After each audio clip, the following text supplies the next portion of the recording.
Okay, welcome everyone. Welcome to the Bellevue School District regular board meeting. Today is Thursday, September 23rd, 2021. We'll begin with roll call. I'm Francine Wiest. Christine Chu. Emily. Seema Serafan. Jarvis, Superintendent. Excellent. And Dr. Jarvis, will you lead us in the Pledge of Allegiance? I would be happy to. I pledge allegiance To the flag of the United States of America and to the republic for which it stands, one nation, under God, indivisible, with liberty and justice for all. Remember the land acknowledgement?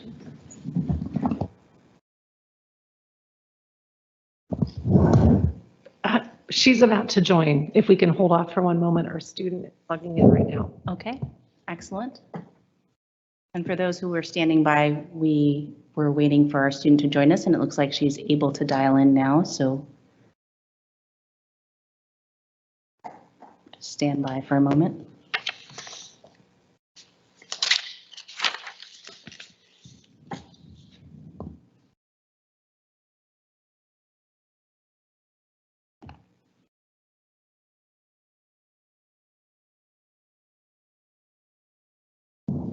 And actually, as she's doing that, I'll note the other acknowledgements. We noted them at the beginning of the previous meeting, but now as we're in the second half of the month, I'll just acknowledge again Hispanic Heritage Month.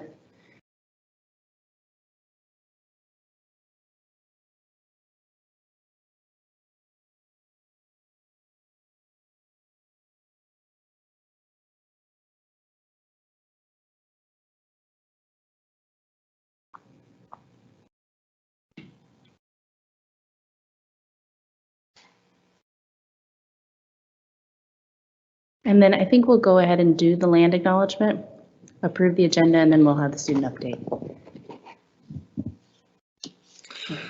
Thank you, Madam President. We acknowledge that we are on the indigenous land of the Coast Salish peoples who have reserved treaty rights to this land, specifically the Duwamish and the Snoqualmie tribes. We thank these caretakers of this land who have lived and continue to live here since time immemorial. We reflect on the historic context that brings us to reside on this land and accept responsibility to interrupt erasure. We commit to an ongoing partnership with the Snoqualmie tribe as we listen to, learn from, and lead with their guidance. Thank you. And you may notice that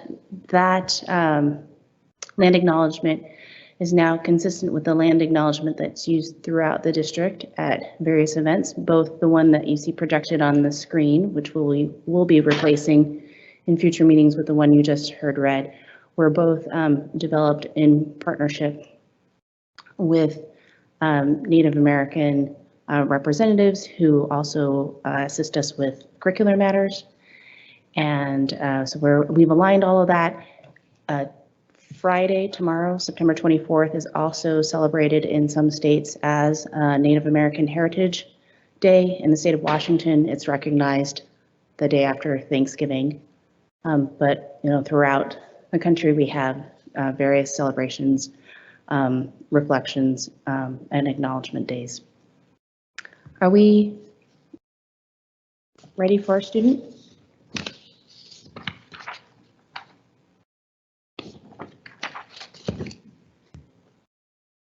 All right, while we're continuing to do that, directors, the agenda is before you. I move that we approve the agenda. I second. Is there any discussion or changes? All right, seeing none, all those in favor? Aye. Aye. Aye. All right, the agenda is approved. We'll go on to the consent agenda. Consent agenda is also before you. There was a letter. I'm going to just refresh my screen. Ensure there was a letter that was added. It was also emailed Did everyone receive it?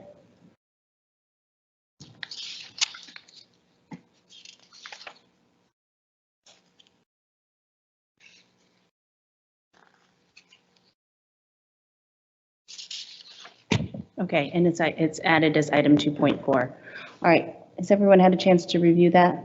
It's just added in. Okay, I'll give you a moment to review that. In summary, it is a letter to the governor and State Superintendent Reichtel requesting additional funding, essentially for better parity for our students through the ESSER funds, as because of the funding formula that was used, our district received considerably less per student compared to other districts. Just want to thank Director Wiest for doing that.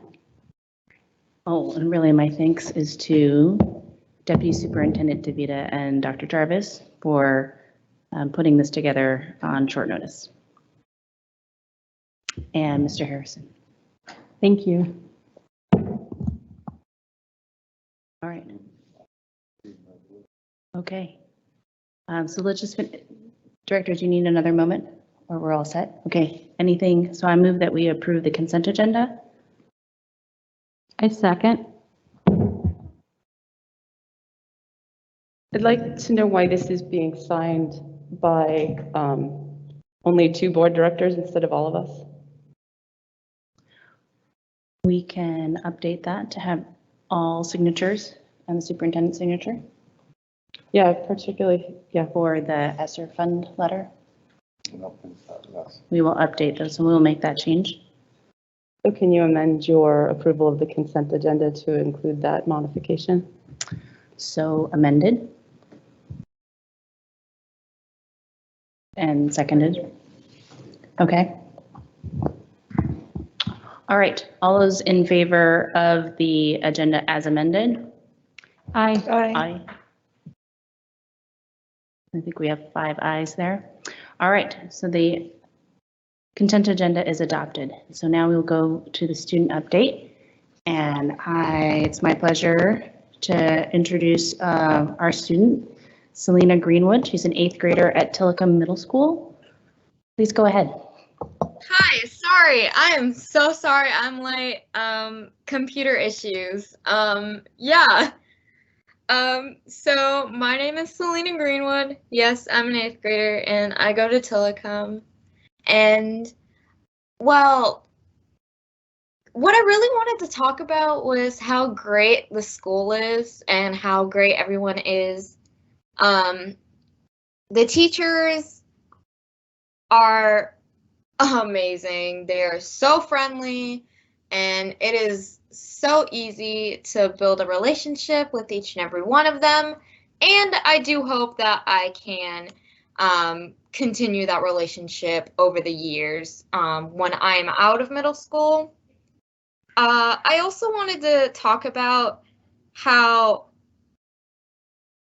difficult I know it is for most students that we're not online anymore. We're mostly in person, and I just want to say that it's totally all right and everything's just going to be okay, that you're going to be okay, and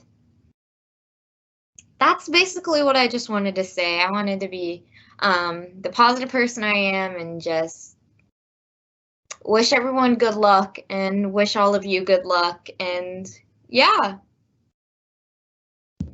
Thank you. Of course.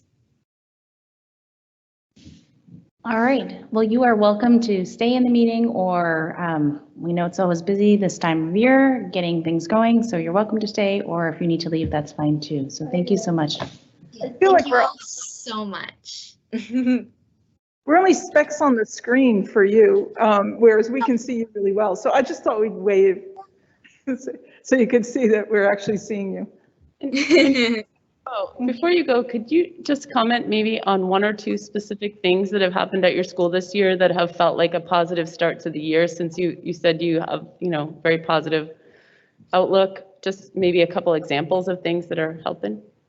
Sure. So I know that in some subjects that I'm struggling with already, even though it's the beginning of the year, one example of like a positive thing is just like how the teachers actually open up and how they just express themselves like with the students and with their colleagues and just with people in general, that like the teachers and the students as well, because I know some of the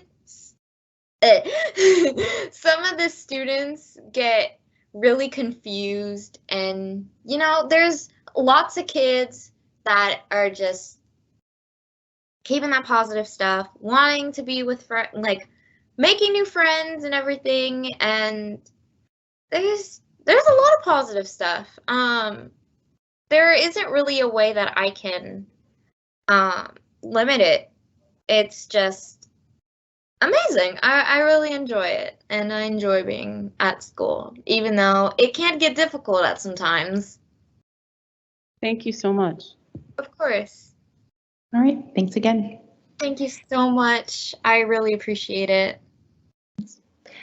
All right, so that brings us to our superintendent update. Dr. Jarvis. Thank you, President Weist. I have two items this evening. The first is last meeting we talked about an upcoming levy, but I'd like to drop back for a minute to February of 2020, when this community passed a bond issue of $675 million to target facilities at Newport High School, Interlake, International, Big Picture, Jing May, and the Educational Service Center. The very first sale of the bonds from that issue and authorization by the public was done this morning. And there are a few times in your career that you get to say, this was one of the best sales that I think a school district could ever undertake.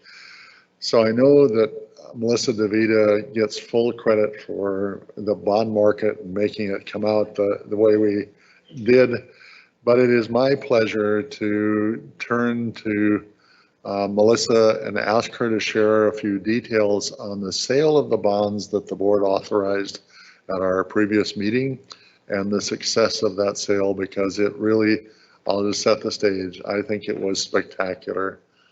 Melissa DeVita, would you share the details? Absolutely, thank you.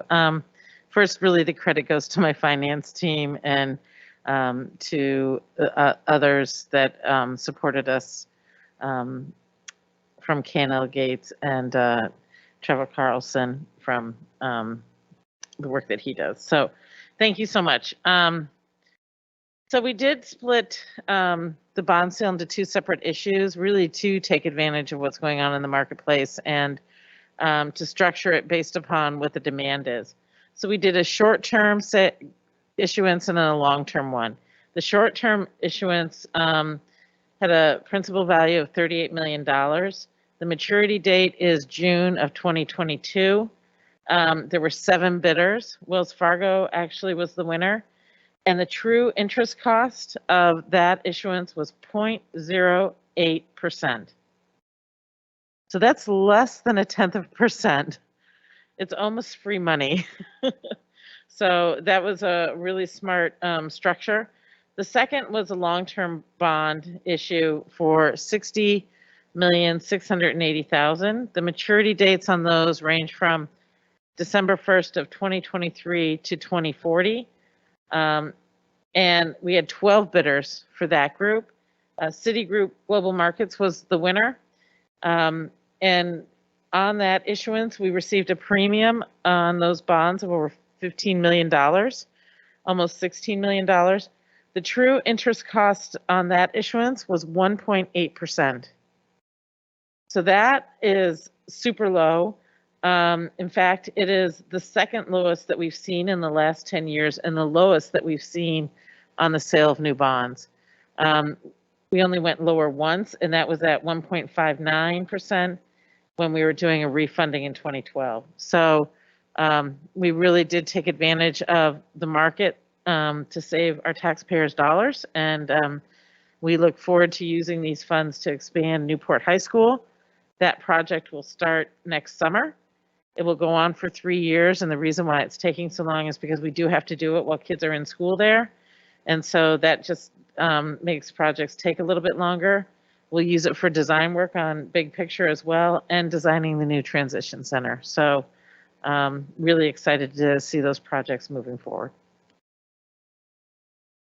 If I may, I would add that our bond counsel is in the room. That is the attorney for the school district in this bond sale, Cynthia Weed, which I suspect many of you know. I've had the pleasure of working with Cynthia Weed for quite some time in my career. But if you had any questions, technical or otherwise, our bond counsel certainly would be the first.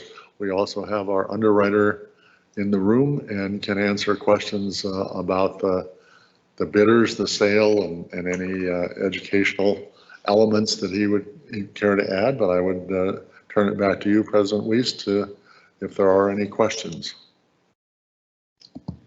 Directors, any questions? No? All right, well, thank you for undertaking that. Later in the agenda, we do have the formal approval. So for now, continue with the update. I just wanted to thank Alyssa DeVita and all of those in the room who came and helped support this. It is really critical to the foundation of our district. Thank you. The second item on the superintendent's report is that as we approach the end of September, it's a couple weeks later than we normally might have done this, given the opening. But it is my pleasure to take time to introduce you as board members to our newest administrators that have joined the Bellevue School District. Given the circumstances of the meeting and the COVID, we will not have any handshakes or other than you will get a chance to see them and hopefully smile at them. So I would turn the question to Jeff Thomas, who will in turn set the stage for the introduction of our new administrators. Thank you, Dr. Jarvis and directors. It is actually my pleasure to start that set of introductions with the introduction of Simone Neal, who is the Director of Employee Relations and Leadership Development. Simone joined Human Resources on July 1st. She is taking over for Alexa Allman, who had been in the position for many years, and you're used to having seen Alexa in the past.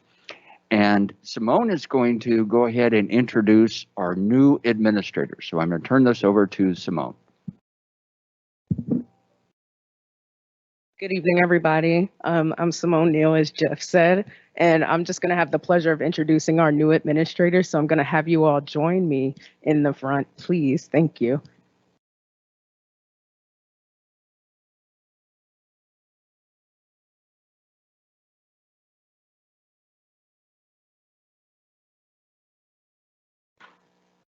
That's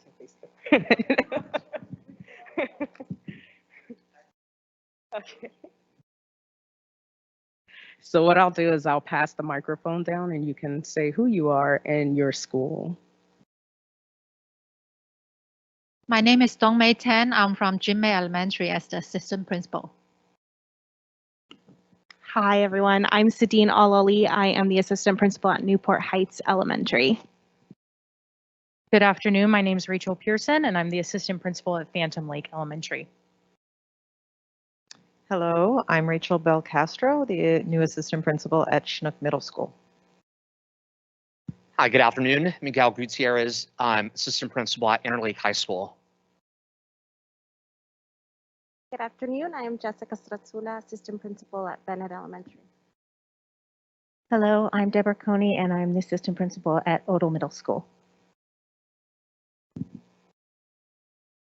Welcome and thank you. Welcome. Thank you so Thank much you. for coming.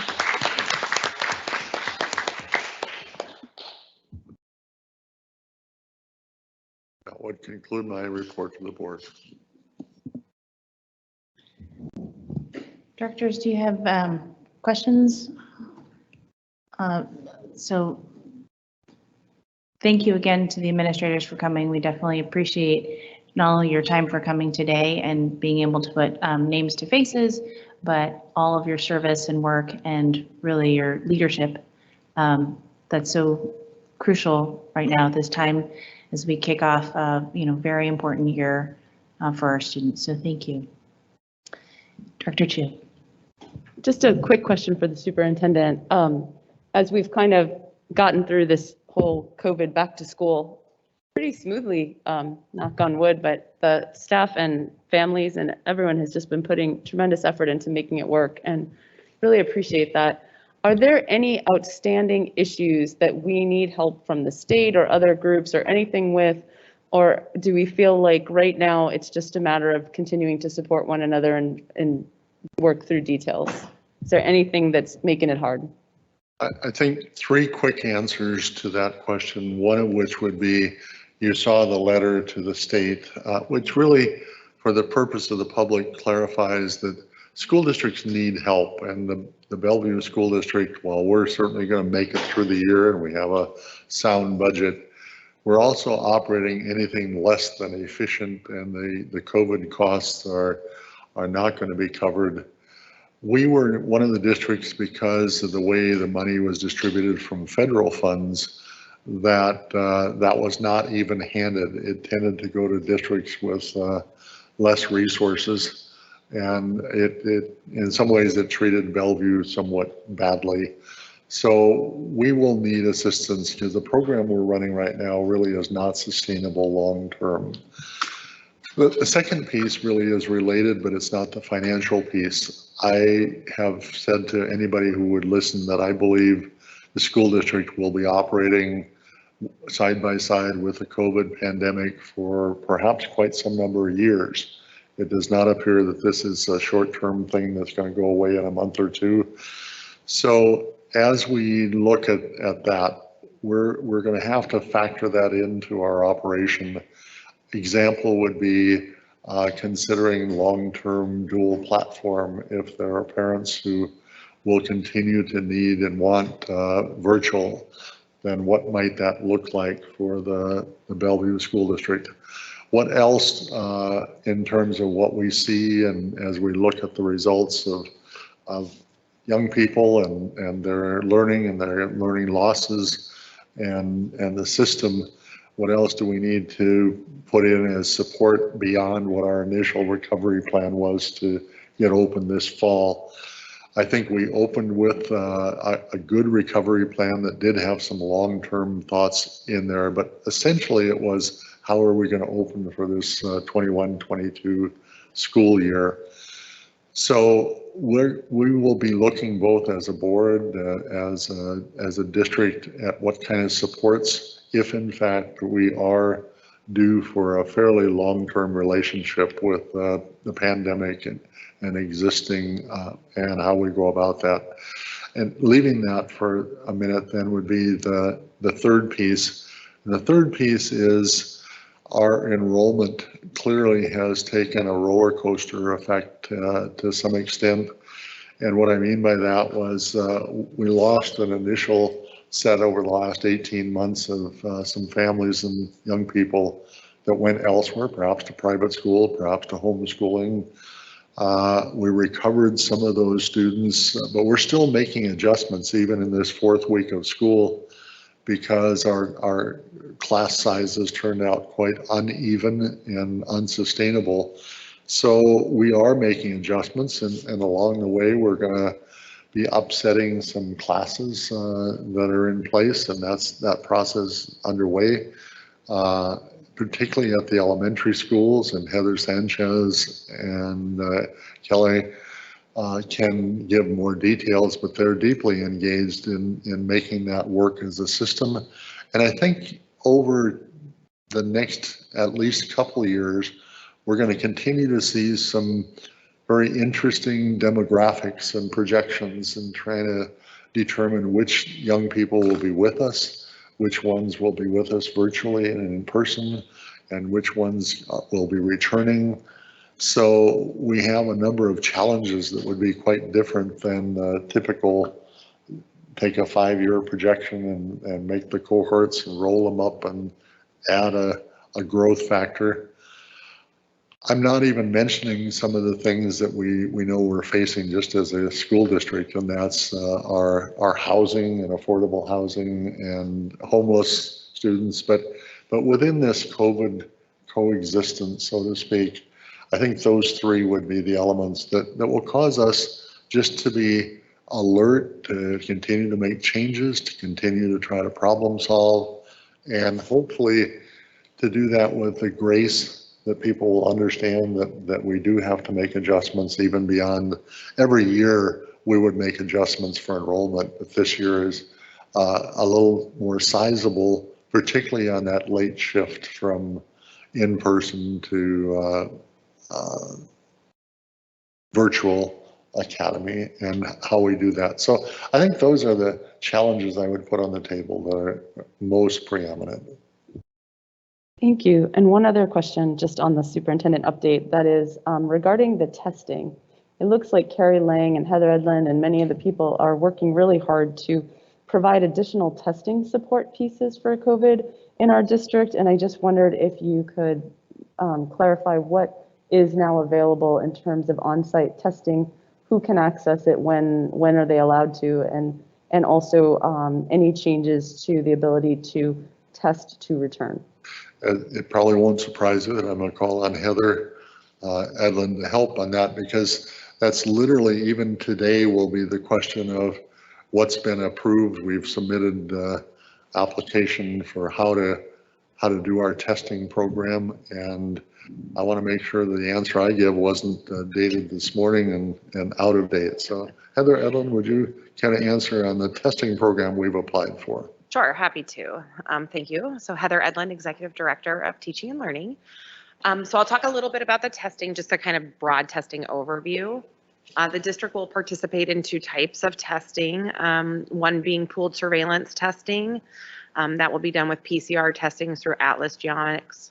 They're located here in Bellevue, so our turnaround time should be within 12 hours of when they're received by the lab, so those will be quick.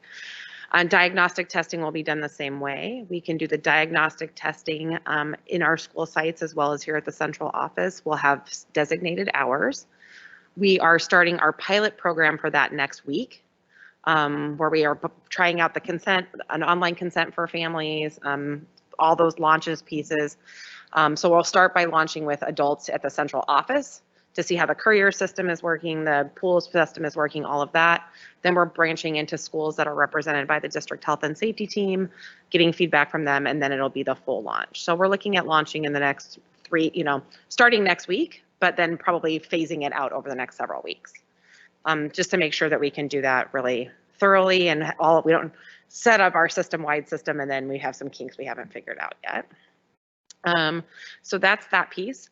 With respect to the test to stay, King County put out a guidance for that and an online submission form. I believe it was Tuesday this week. So we did submit an online submission to that. There are several considerations that you have to agree to with respect to the test to stay. So we'll follow all of those parameters that are required by King County. We have not yet heard back from them. You can't participate until you get permission from them. If we are granted the test to stay, then what would happen with the test to stay is if an individual is an unvaccinated close contact who would be required to quarantine, they would need to submit to a test within the 24 hours of being notified that they were a close contact and have a negative test result. Then they could return to school after that 24-hour period. And they would need to test again sometime in that 7-day range. So take 2 tests in that 7-day range. If both tests are negative, they can stay. When we have our pooled testing going, if they were in a pool that was negative, that would suffice.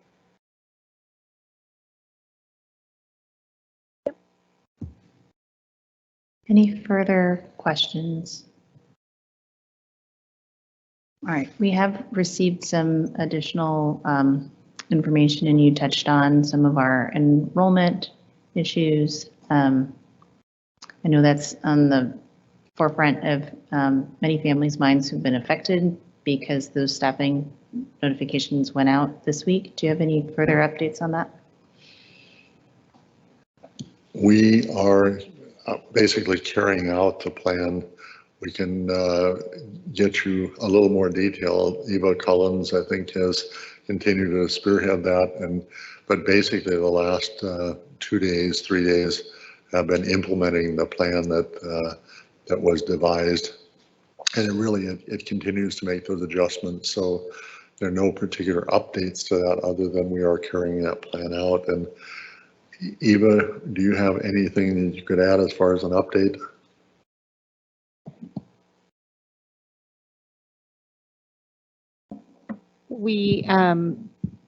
Well, I think you already know about the enrollment issue. We talked about that and the low enrollment count, and we essentially were overstaffed at the elementary level. We did staff all of our elementary schools as if the students in the virtual academy were there in person. So understanding that they may come back, and so we did allocate staffing as if they were there in person. But we continued to fall woefully short in the elementary schools, even when accounting for the virtual academy students. And so we continued to be overstaffed. And we were able to adjust staffing so that we could provide some support for our students in the virtual academy.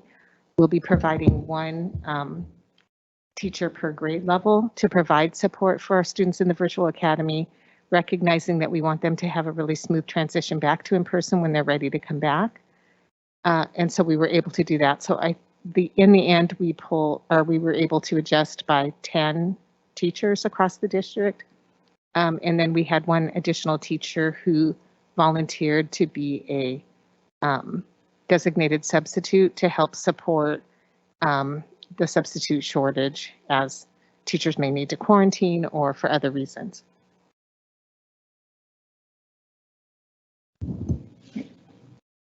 And then do we have an update on how lunch is going across the district?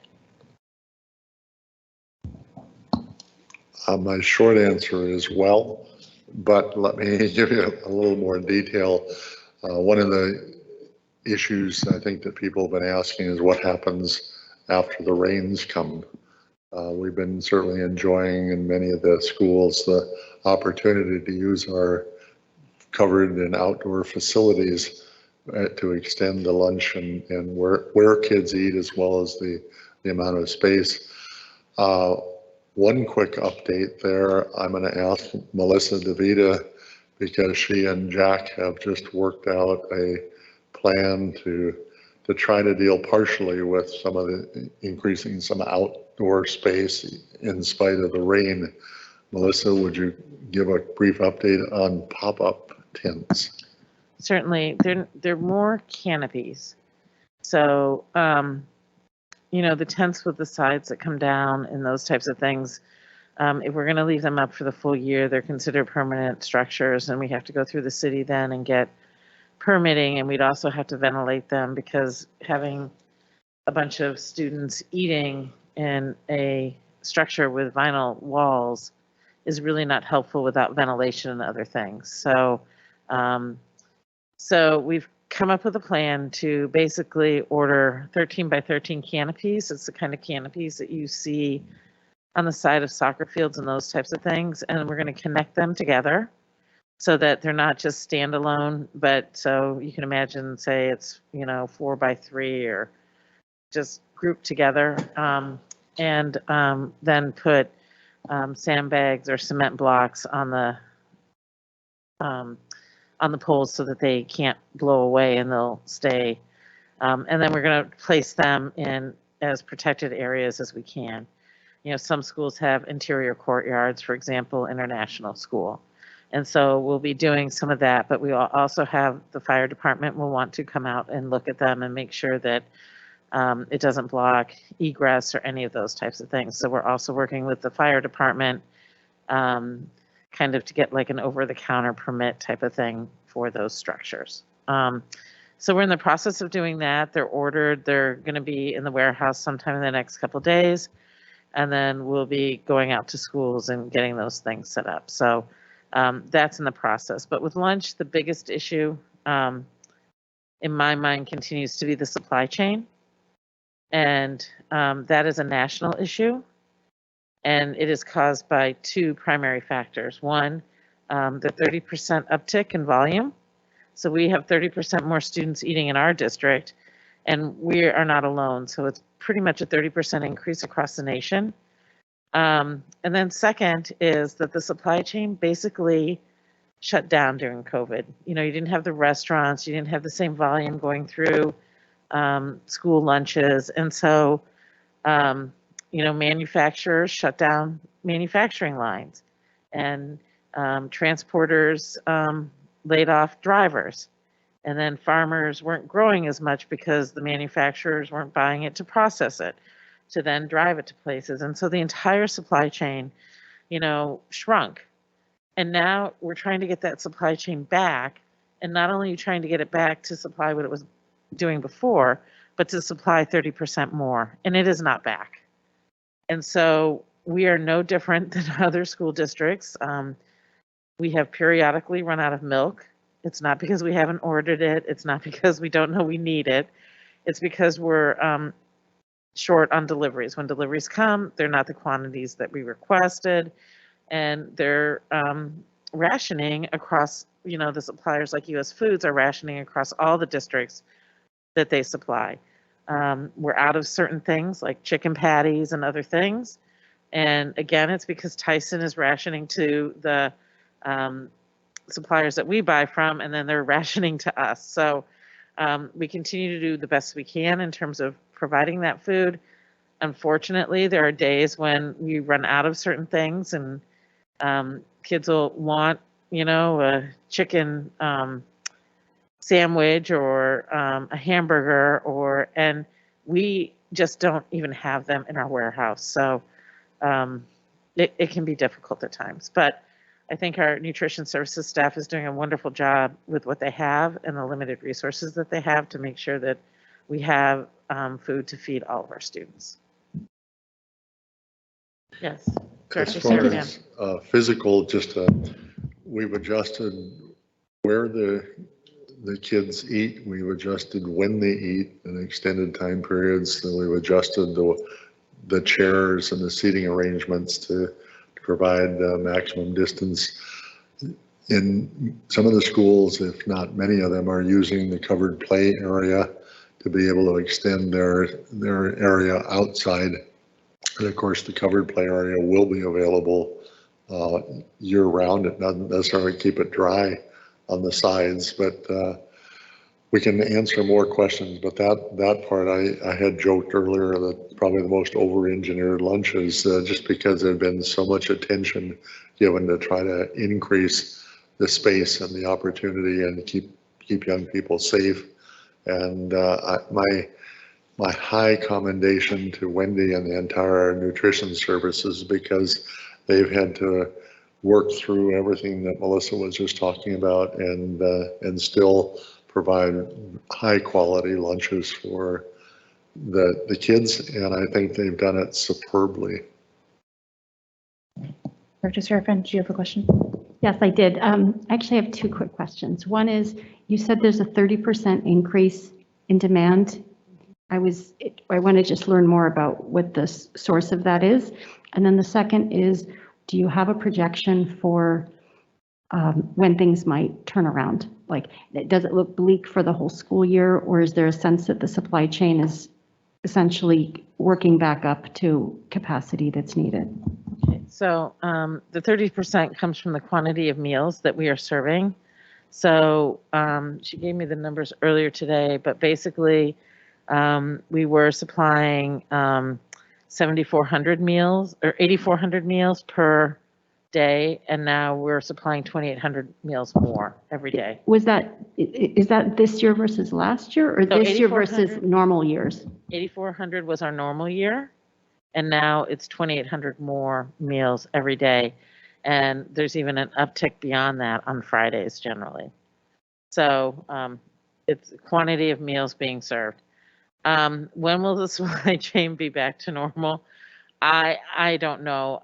I know that they're trying, but I also know you hear things on the news like there's a shortage of drivers, across the nation, right? So it could be that a company gets back up to speed in processing, but then is the food sitting on the East Coast with no drivers to drive it to the West Coast, right? We try and buy local as much as possible. So a lot of our produce comes local, which is also helpful, but some of the processed things are much harder to get a hold of. Dr. Chu. I have 2 questions for you about this. Thank you for all the effort that was put in by you and really staff all the way down through the buildings to make this all possible. Appreciate it. One of the things I worry about with this pandemic is how we sometimes have false impressions of that we are safe or safer than we are. And I don't want us to contribute to that in any way. So you clearly recognize that when the flaps are down on a tent, it's not an outdoor space, it's an indoor space that's unventilated. And so we're going to ventilate them. But I'm wondering, are we making clear to folks that we expect them to follow indoor protocols if the tents are down? They don't have sides. Oh, I thought you were saying we were getting some with sides. None of them have sides. No, they don't have sides. So they're more the canopy type structures that you see on the side of soccer fields and things that Those are the parents only have ones. that pop up. Okay. Well, ours are going to have steel instead of aluminum, just because it's stronger. But they're 13 by 13, and so we're going to attach a bunch of those together. But there will not be any sides. Great. Sorry, I thought you had said we had some with sides. No, So thank but we're you. still doing 6 feet distancing. Terrific. Even under those spaces. So 13 by 13 will hold 9 students. So if you put 10 of them together, that's space for 90 students. That's great. Thank you so much. And then the second question is, since Dr. Jarvis is saying this may, the impacts of this and the cost, like the care that we have to take may extend longer than we think.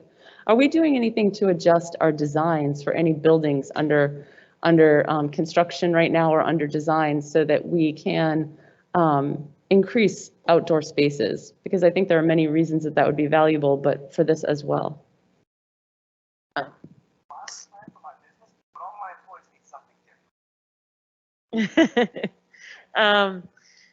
We have not really, the only thing that we've designed since all of this started was Newport High School, and we are adding a lot of space at Newport High School. We have not done anything, I don't believe, at Puesta del Sol, but that's something I can reach out to Jack and ask him about. Just something that might be worth considering. Thank you. All right, and I know we're long on this section, but there are a lot of updates we want. And the other question I wanted to bring forward is, we recognize that the board in its role of oversight and policy creation, there is a lot of confusion sometimes on what is a policy. So we're trying to get crisper on that. We have a set of policies. They're numbered and they're in a section on the website, and most of them have accompanying procedures. And then there are things that happen like a quarantine protocol. We have attendance protocols, maybe they're often called policies, but there's some that are actual policies that the board, and oftentimes they're in line with what is required by law. But what is coming up oftentimes now is the notification protocol for when students test positive. And so there's been some confusion as to who is notified and at what level. So that falls squarely on the administrative operational side under the superintendent. But perhaps you could clarify what that protocol is. It probably should start every meeting with an apology to the board for the communications you get for which you're not responsible. You happen to be in that world's best or worst volunteer position, unpaid and as setting the policy. But I think your point is very well taken. That the board policies are very broad, and you employ a superintendent, and the superintendent really is the chief executive officer for running a very large business. And the decisions we make and the protocols we put in place and how we do a quarantine and working with the health department virtually is out of your hands entirely. You have nothing to do on that one other than to watch and seemingly to be the recipient of emails and letters of why did you do it, when in fact they really are directed at us in the administrative ranks of how we've done business and how we're trying to comply with the laws. So I think we're very sensitive to the fact that when we say policy, that immediately implies that the board did it. And we need to be talking protocol and practice, and this is how we're doing the procedure, which is not under your purview or our domain, and it really does belong to us to field the questions. So when there's a question of what that quarantine looks like and how close contact is determined and what kind of testing to stay in place might exist between the health department in Seattle King County and the school district, that is clearly our domain.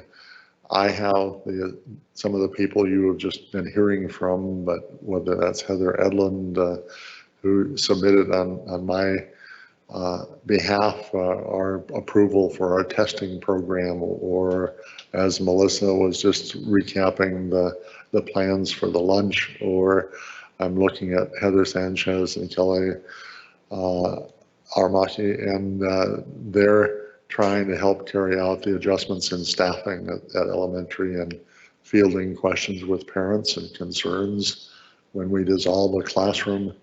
So I guess I'm trying to say in as many words possible, this is not the board of directors directing by policy.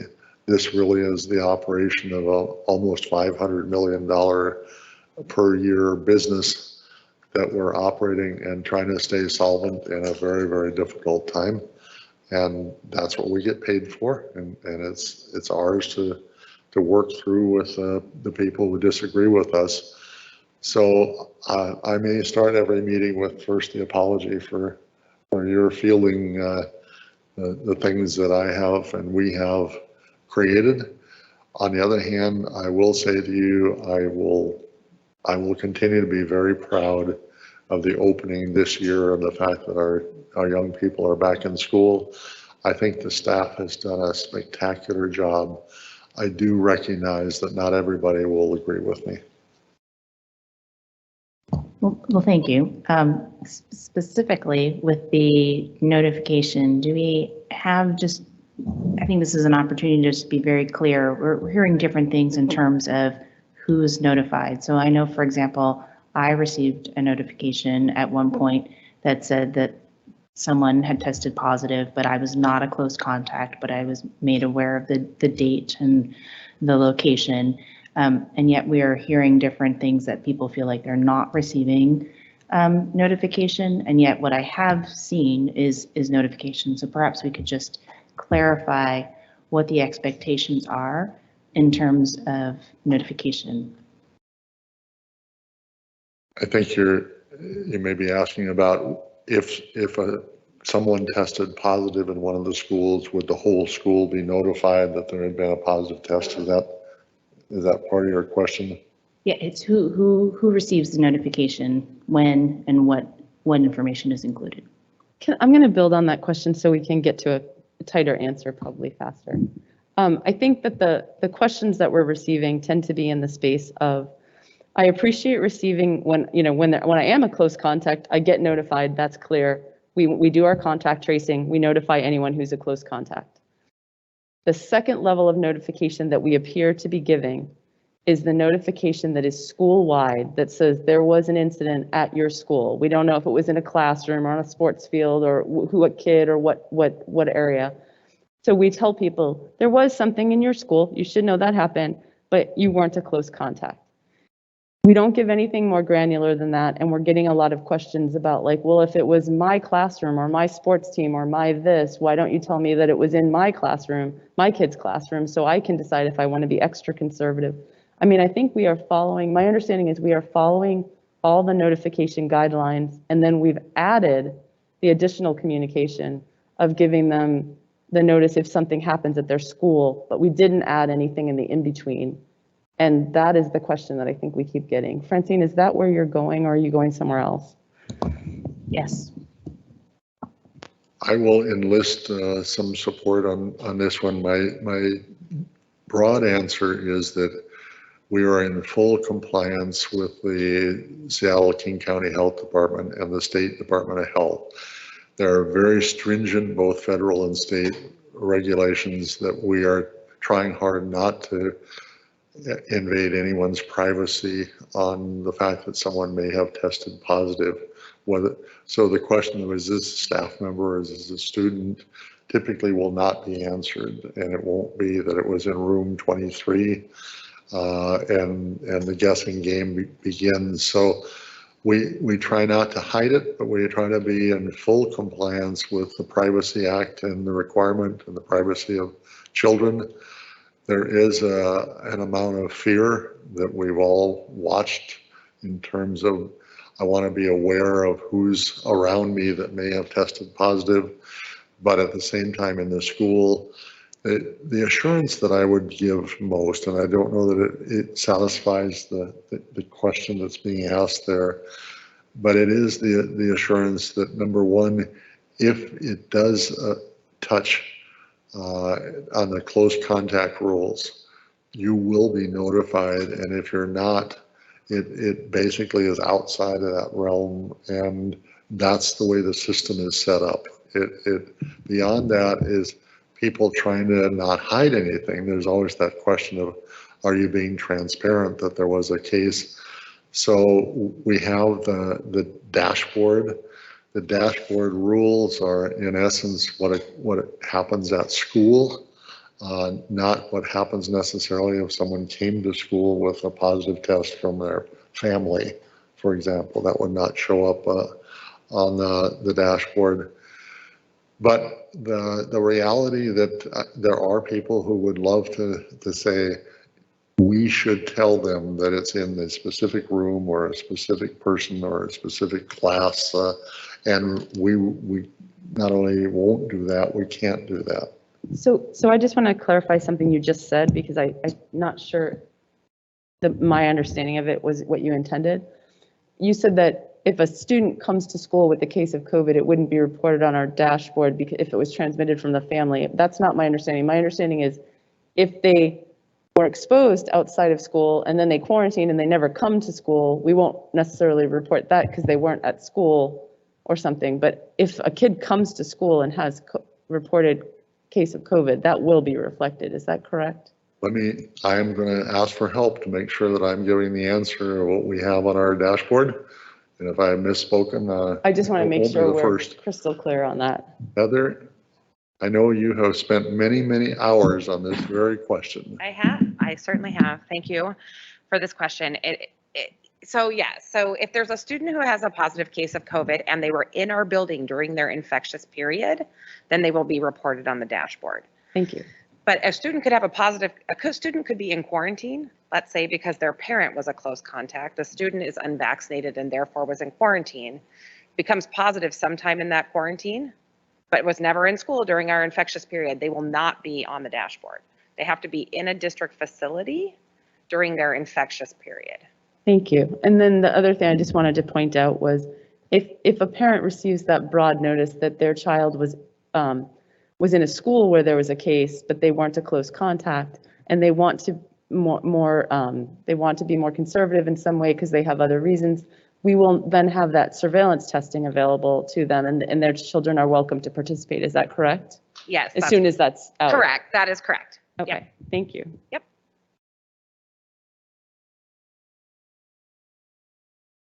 Any further questions? You are welcome. All right, so thank you very much, and we are cognizant that it is continues to be an evolving process. The notifications from King County and the ability to put students first and minimize the amount of quarantining, the test to stay program, all those continue to evolve. We recognize that sometimes that provides some level of uncertainty for families because that is evolving, and yet we are staying on top of the latest guidance and making sure that students have access to education to the fullest amount possible, while respecting that if families would like to quarantine for a longer period of time, access additional surveillance testing or diagnostic testing, that those are available. So spending a little extra time because this does continue to evolve. So thank you. That brings us to the next item on our agenda, which we've already touched on, which is the bond approval. And it's a very long document. However, there is a red line version that has some of the key parts inserted. I will just kick us off by asking, I think on page like 21 and 22, there's some blank things that still aren't filled in. Are those, do we need those filled in?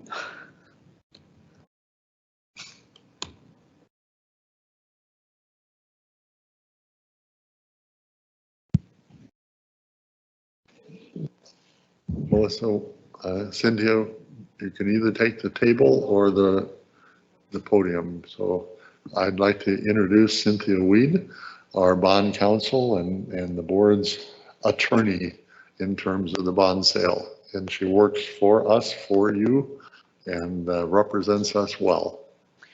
Thank you. I won't need to introduce myself. Thank you for that introduction.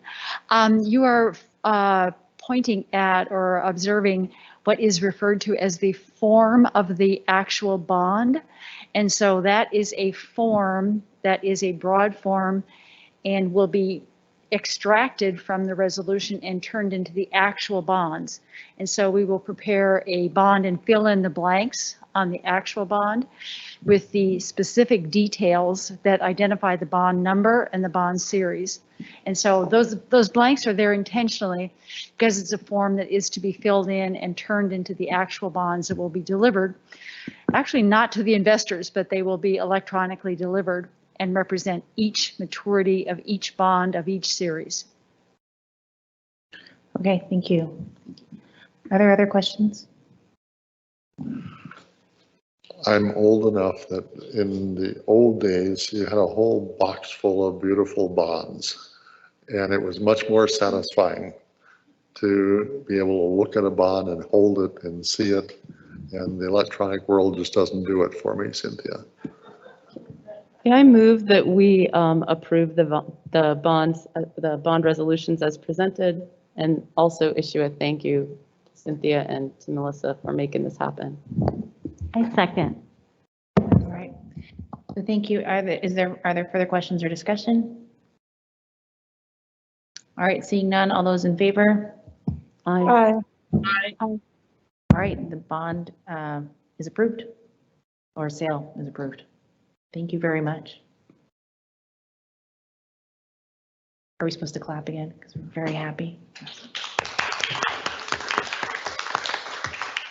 All right. I have a clap emoji, sorry.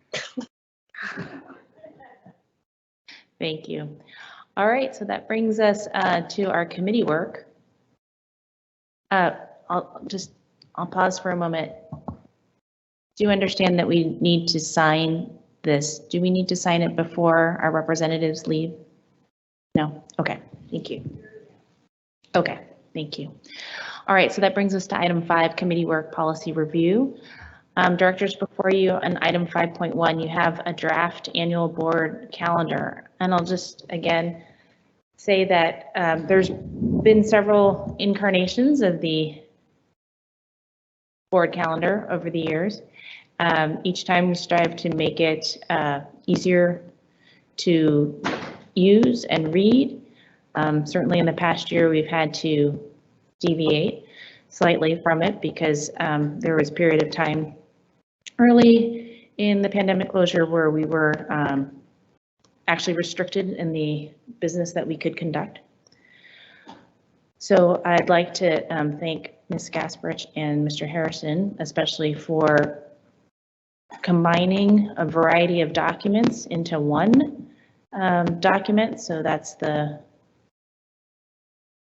there's a version that's actually one spreadsheet for purposes of putting it into board docs, you see it as a number of separate pages, but it is one document that contains that. And so we're just open to see if there's additional tabs, additional items that you would like to see it, something that you see that is missing. One section that is definitely a draft is a compilation of what we would do as deeper dives or study sessions, amassing those topics, but then also flagging whether there are some that should be annual or every other year that we want to make sure are on a cycle that warrant it. I will point out there was one in particular. We used to have 20, 25-minute updates on each school each month in a 3-year rotation offset according to our school visits. And we decided to take that time instead and have deeper discussions on the future of middle school or some aspect of elementary education or high school. And so combine that. So that will be part of it. And then all of the required things are incorporated in that. And I'll just open it if there's questions or comments. So Director Chu. Thank you for putting this together. It's great to have a sort of full view of everything. That decision about the schools being combined was done over a year ago. So we did try that out last year. And I think what we found that may be instructive for this year, like just to inform us about how to, is that we didn't get necessarily the focus and the depth that we wanted in those reports because it was our first go at them. And so they were high level, and we did miss some of the specific examples coming from the schools. And one of the things that was intended about them was to give our principals an opportunity to still come and be part of the conversation.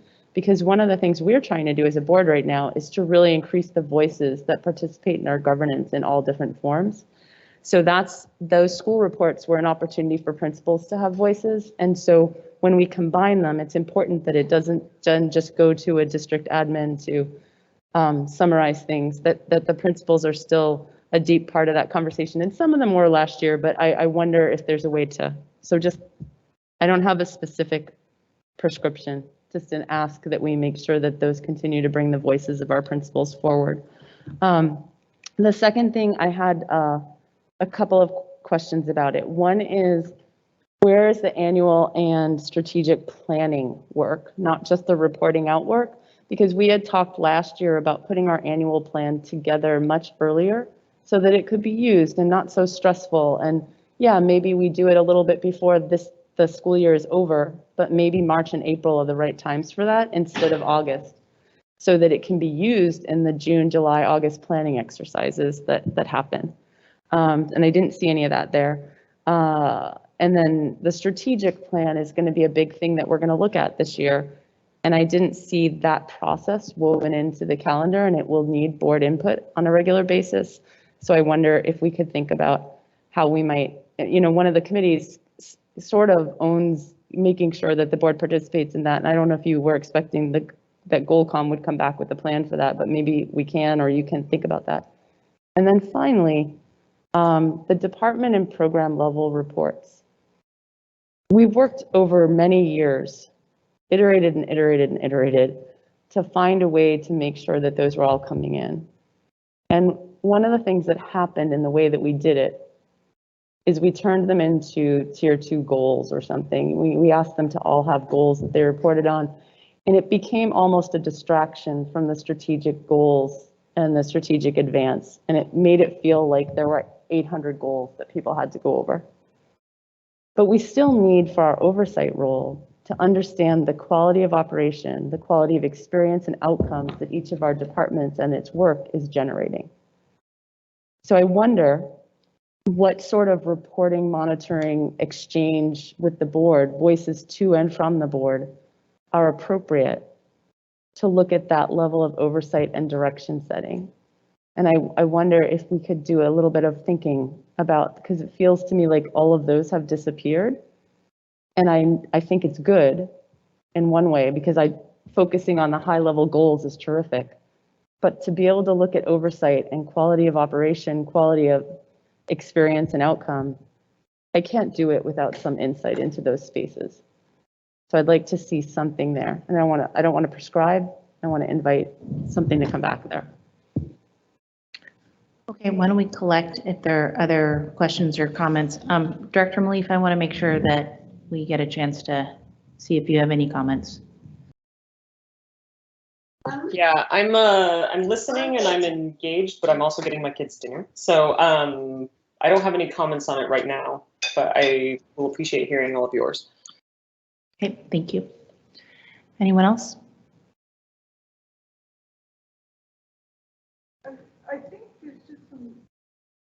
I think there's just some formatting problems in the way this translated over, because it feels like some of these pages could use headers and we could have fewer blank pages, but there's like orphaned little boxes at the end and so forth that I think have meaning, but it's hard to tell. What we can do now that we've posted it here is to send you the Excel Yeah, I'd version seen the original Excel, so that which you is can why see the tabs. I thought it was going to be okay, and then when I see it turned into a Word document, it's gone a little wonky. Okay, anything else? Dr. Servin? I will just say, I want to respond to Dr. Chu's question, but I got to say you lost me. So can you just tell me in a couple words, are you saying that you feel like there's a lack of reporting, or it's about the format? I think. I have no comments about the format. I can give you comments about the format, but what I'm looking for on things, I'll give them in a quick summary, is the annual and strategic planning work needs, both of those pieces are missing from this calendar. And then the second thing is the department and program level reporting is missing, but I wonder if there are better ways to do it than trying to create a laundry list of goals that go into the annual plan, because I think that was causing problems. So I was telling Superintendent about something I'd seen from another school district where they had a quality dashboard. So there were like just the keeping business going, running all the programs and departments. There was a way to see if how those were running, to what effect they were having on kids or whatever, that was concise and that was just part of the way of doing business. It wasn't some big thing that was creating like huge reports, but it was a way of providing insight. And then that would allow us to focus on our primary tier 1 goals in the reporting. So I'm just saying I need something in the reporting. I don't know what it looks like, but I need something to cover that piece. So I'll just interject, which is part of the opportunity to look at the various departments right now is in the, and it's true, without the tabs, they lose their headers. So we'll need to figure that out. But the page 8, for example, has topics. So many of those include some of the departments. And so there's an opportunity there to have the deeper discussion that would include the information that would be pertinent in the board's oversight role, gain a deeper understanding, and also look at what elements might be then included in the annual and strategic plan. So the structure is a little bit different with the intent to allow for more board engagement and discussion. So previously there was a 20-minute presentation and then board members had an opportunity to ask one question and then time was up. And so it's restructuring it. How we then, and this is the part that's still evolving, how we then capture so that someone doesn't look at the list and say, well, so for example, I don't see CTE on this list. And yet we just did a deep dive in CTE by doing the school visit. So we actually went and physically visited the programs and had the discussion in that context. And so finding a way, whether it's another column and some numbering or an index, or we're still working on how to capture that so that we know, so that someone else could look at it and understand that even if it wasn't on that list, it wasn't that it didn't happen. So let me clarify then, and then let Seema ask her question, but to clarify, because what you said doesn't quite capture. Yes, doing fewer deeper dives would be better. in terms of reporting structure, like big discussions, board meetings. But in terms of getting information, one of the things that was missing is, we would still have to just choose a few of these to report on. And being able to give oversight across the district, it is very hard to do when you opportunistically pick and choose which things to have reports on. So I'm looking for something. What we had done is kept trying to build in more and more and more reports, but that was just too much. So is there another way that we can ensure that all the programs have some level of reporting over the course of the year, whether it's folded into a master report or whatever? Like that CTE visit was an excellent anecdotal exposure, and we had some deep dive discussion. But as far as what are the quality outcomes, how well are our kids doing from it, we learned what our programs were, and we saw anecdotal evidence of how great it was. But it didn't give us clarity in terms of impact, like how many students, which programs are getting certifications, this, that. Like there are many things that didn't come in that report, and that's what we had worked so long to try to find a systematic way of doing, but it became too much overhead. And I think this brings it back to where it was like 7 years ago, where it was more, we'd pick and choose a few things each year and look at them, but we had no systematic exposure to the larger breadth. So that's what I was asking about. Yeah, I do have a reaction. I mean, I will say, I am okay with this as it is. So I'll just be that clear. However, it seems like the challenge is you believe something's missing. You agree that what this board ended up at, which I did not enjoy because I think it had the patina of being really deep, but there was no depth. Or we were always asking, I thought, perfunctory questions. So I didn't think there was any opportunity to be deep. And I thought the amount of information we were getting was overwhelming, and the randomization to the school district was high. So it seems to me that my 2 cents would be, let's take a vote on this. However, if there's something you've seen from another district that's tangible, that you could say, I think this is the Goldilocks proposal, then you'd propose it, and then we could assess it. But otherwise, you might be asking the district to come up with something that might not actually be very, it may not still satisfy what you want.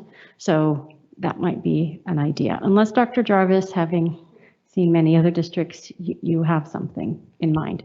But Well, so we'll take this information. I would like to say that it's certainly not intended, and I don't see it as opportunistic.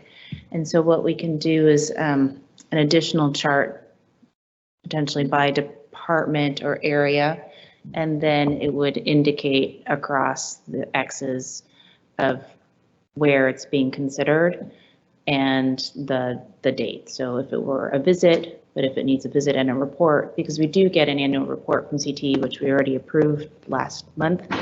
And then this was a visit on top of that where we could have the deeper discussion. So we can just put in another way to format it so that it does, the systematic part of it does come through. It's just that we're not doing everything in the same format, which was not allowing us to have the discussion. So instead of 20-minute reports, they're going to be in different areas, but it might mean some things are either combined or done in a format that we haven't done recently in order to cover those areas.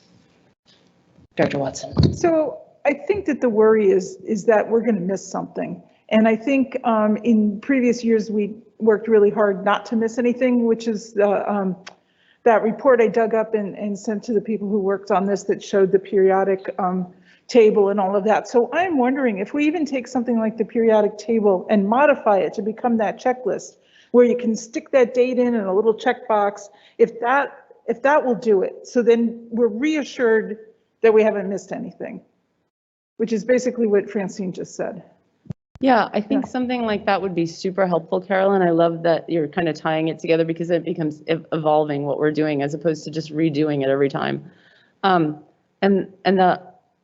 the piece that I think is important is we need to make sure that we're doing oversight and governance in the right way. And I think that there have been many topics where we see that things aren't going well, and we bring that thing up.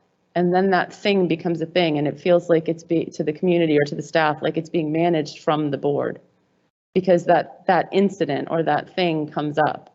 Is it SATs? Is it safety? Is it, name the thing that's come up as an issue?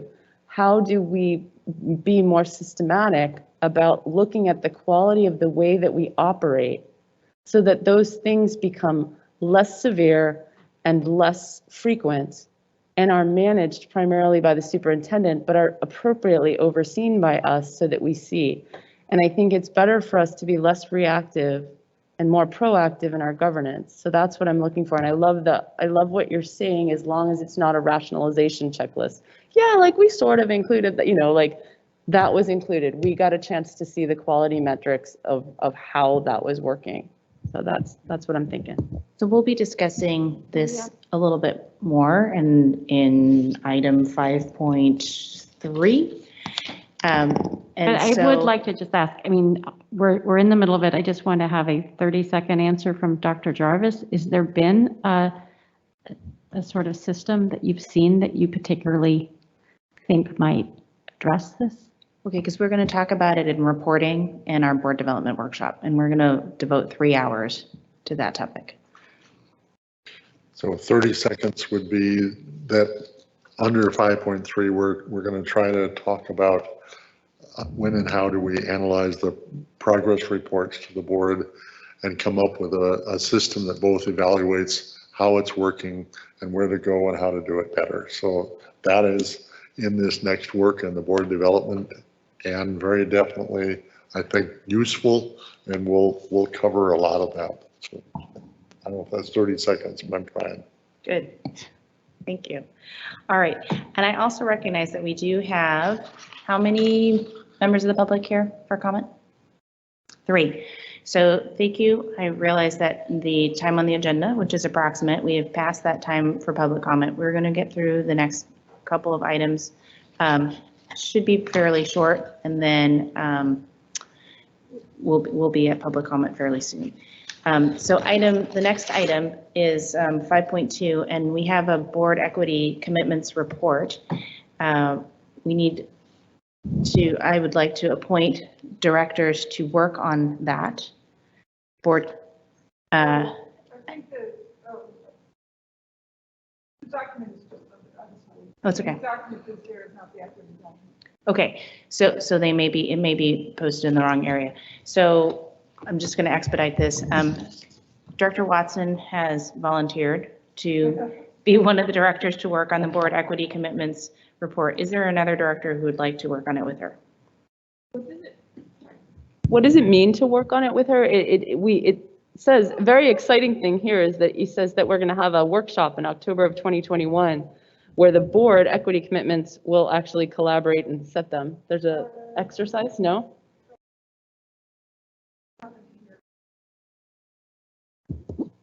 Oh boy. This is not the most updated. Sorry to interrupt. I can't hear you, Carolyn. I'm sorry. This is not the most updated report that I don't know. Maybe I hit the wrong send this morning. I did one this morning. This is the one that I just received before the board meeting. Oh man. And I attached. All right. I thought it was in the right spot. This is all wrong. Okay. So the matter at hand is the actual equity thing that you and I worked on that has that column with the measurable outcomes for next year missing. And my thought was we would do that at a workshop, but actually things have changed since then. And so we're now proposing, and maybe I'm going to try to find the right document, that the next workshop is not going to wind up being equity, but we still have to meet the commitment of getting those goals updated for next year. So what we're actually asking right now, and instead of sort of being coy about it, is would you work with me on updating that column? Love to. Okay. All right, thank you. So Director Watson and Director Chu, you are tasked with updating the board equity commitments. Thank you. Okay, now I need to find out what happened because we're all looking at the wrong document here. And we will, the two of you can take a look at it and then give us an update on what you think the timeline is for that. I'm not setting a particular timeline, but it would be sometime in the fall. All right, while Director Watson looks at that, looks for progress reporting to the board,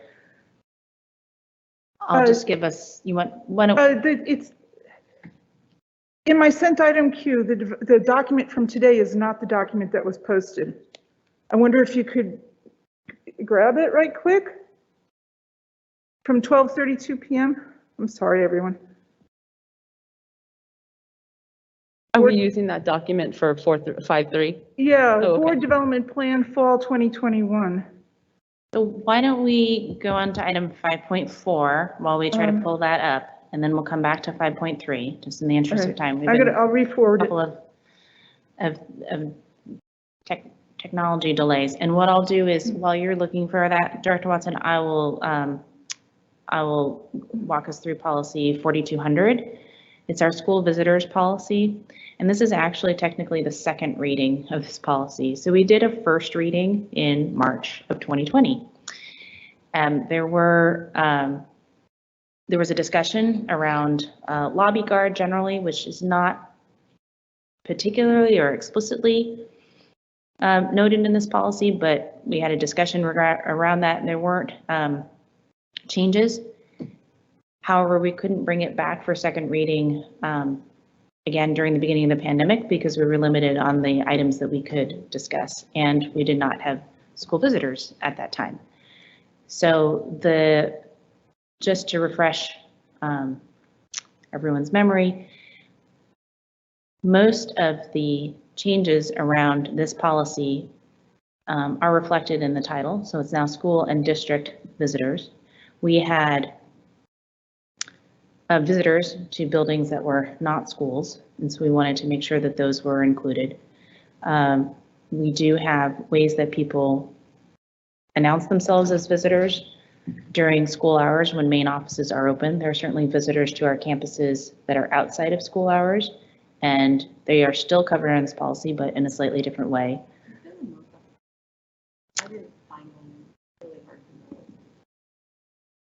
Okay. I only see the one that's there posted. So if you want to see a marked up version, if you go to meetings March, I think 3rd, 2020, you'll see the marked up version. There's only one change there where we changed, from last time to this time, where we changed parents to family.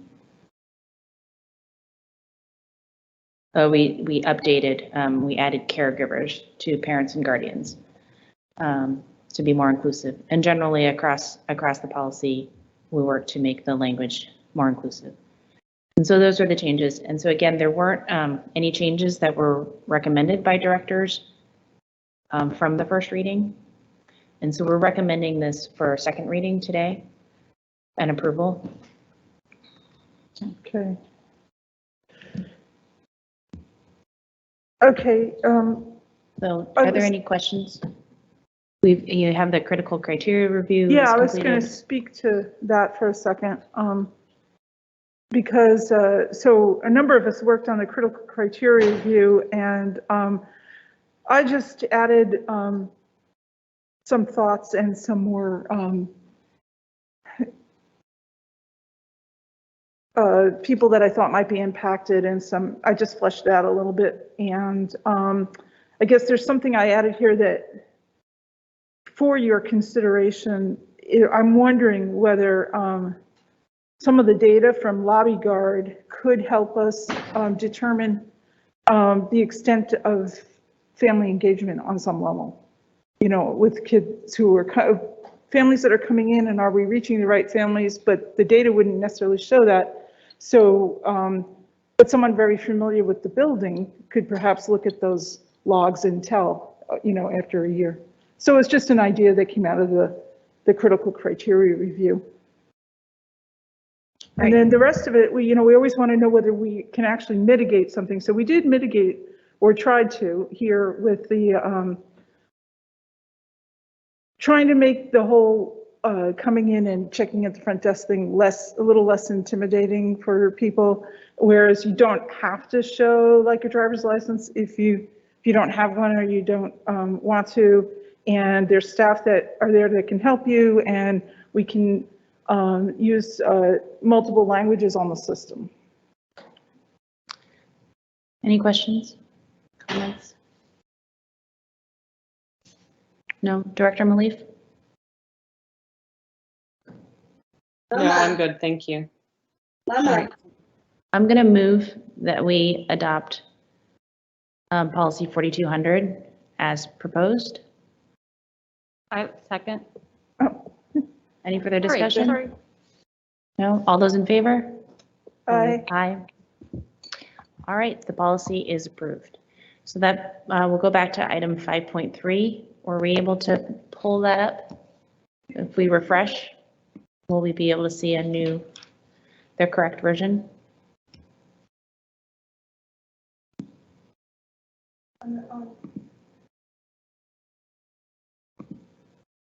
Oh yeah, I see it. It's still kind of not, it's still under equity instead of under board development, but it's today's version is there. Okay, so why don't you walk us through that? Yeah.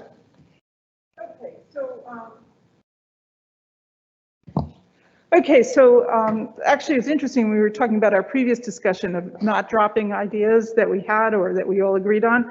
I tried to do that kind of cross-reference thing here where it says workshop goals to try to, put a date and make sure we weren't missing any of those previously agreed upon goals for the workshops. So down there in future board workshops, this is where things got changed around. The group of us that were working on this decided that perhaps it would be best to get the reports and data workshop done before we have a changeover in the board, because that way we can draw from the experience of everybody who's already been looking at reports and things to try to get that nailed down. And so then we were proposing that workshop would be in October. December is kind of, no one ever wants to schedule anything in December because we already have way too many things to do in December. But if we could, that might be interesting to squeeze in a workshop with the new board members just to get us all on the same page around balanced governance, which would then have us working on equity commitments, or maybe commitments won't be the right word at this point because that's what we're going to try to get done by the, more reasonably close to the deadline. And so it would be something in equity and getting the new board members sort of on board or brought along into the equity conversation and have that exchange of ideas in January with the new board members, and then strategic plan whenever the district administration lets us know that we'll be working on that. So any input into the updated board development workshop plan? I was just going to say, I like the idea of how you kind of proposed the cadence, including the December idea. Thank you. All right, anything else? Yeah, 2 comments. I like the balance of different things happening. With the equity one, maybe consider it might be a good checkpoint to see how the board and/or district are doing against some of the equity commitments, so that we can have like a conversation about it, or it might be a good checkpoint to see how well the updated critical criteria that we didn't really see get used last year. Yeah. But how are we doing with engaging the community? Because I think that is the most significant change we ask people to make, is to engage stakeholders more consistently in the processes ahead of time. So maybe we can see how that's going and update accordingly, but also look at some of our outcomes to see if it's showing up in there. And then the second thought I was having is around the reports and data. I love that we want to get feedback from everyone before they leave. I think that's wise. I think that we should not lock in changes. Like I really do believe that that's a good time to get some initial input, to decide if there are any things about the current policies that we want to suspend, and then to give the administration time to just work with the reporting. And then I think I would add something in here that has the strategic plan for sure, but maybe a revisit on the equity pieces, not the, sorry, the reporting pieces in the later spring, so that we might actually make some major policy updates. But right now, the goal is to sort of learn where we're at and give the administration space to function, not to just keep re-architecting policy. So that's where I would, Yes. That's actually, we could do that. We could come back and revisit the reports for the upcoming October one. We had a lot of guiding questions, and I just put one of them in here that seemed to summarize it. But it was to get us thinking about, when you get a report, what have you learned, and what are the next steps, and what are you actually voting on when you're voting on a report? Are you voting on the quality of the report, or are you voting on the next steps in the report? I mean, so we have a lot of things to discuss and think through and work on. Yeah. Thank you. That sounds great. And also the other piece of the question isn't just with what you get, is how do you use what you get? Right. What do you need to get? So like, is there something that didn't come in, or are you getting too much? Or I didn't read you all the questions from my notebook. So I do want to clarify, we had intended to do a workshop in the spring on reports and data, and there were a number of things that prevented us from completing that workshop and revising 0300. So my understanding is that 0300 was intended to be at least kind of first reading or revised at a workshop. And so this workshop is still in development. We are having our board consultant, Thomas Alsbury, assist us with part of that.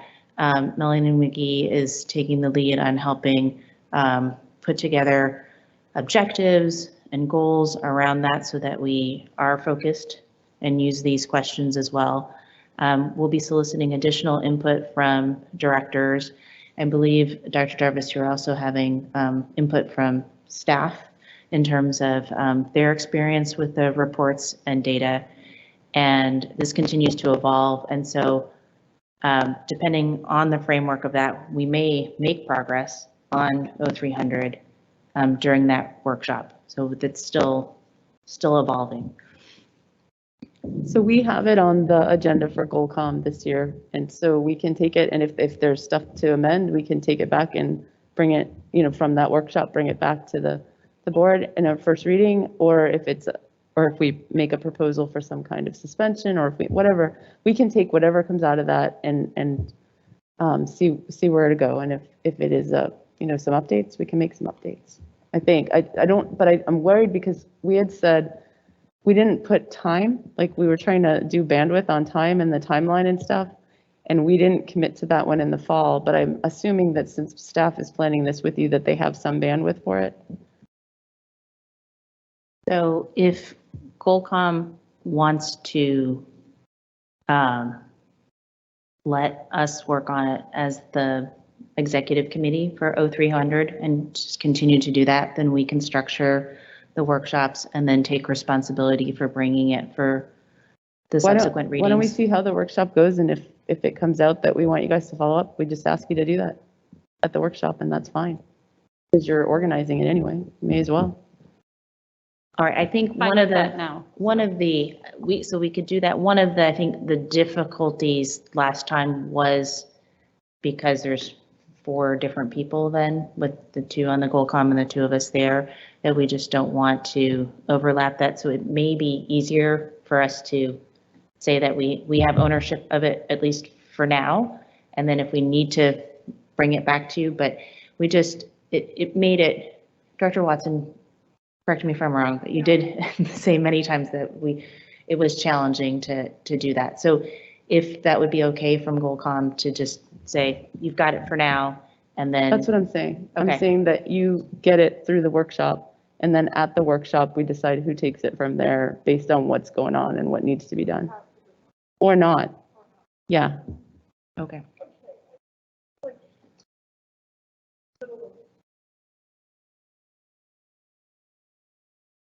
No, not by me. I mean, I'm fine with that. So meaning it seems to me it's currently owned by the executive committee, unless and until there's another decision.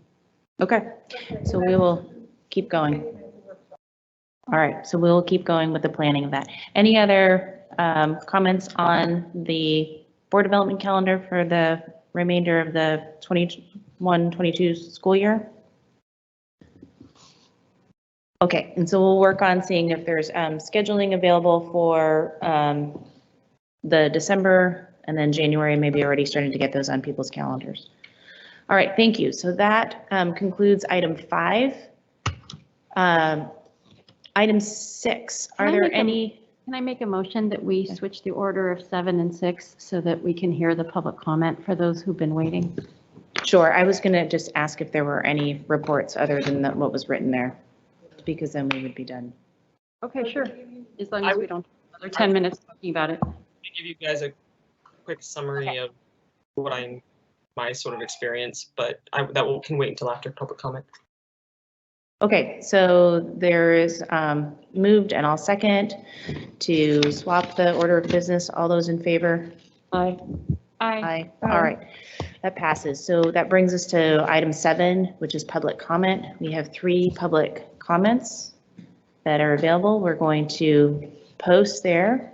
The board's grateful to receive public comment and appreciates the thoughtful input of the community. And just emphasize that comments are to be addressed to the board. The board does not necessarily respond to public comment at the time. You have 2 minutes. The rest can be posted on there in terms of our expectations for public comment. Who's the first commenter?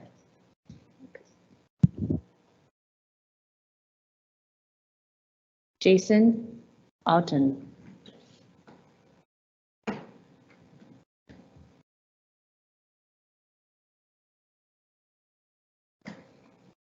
Hi, you have 2 minutes. Hi, thanks. First off, thank you for voting to allow the kids to get back into school this year. It means the world to everybody. I graduated Bellevue High School in 1996, way back when, and even in the not so distant past, Bellevue Schools was always known as the best district in the state.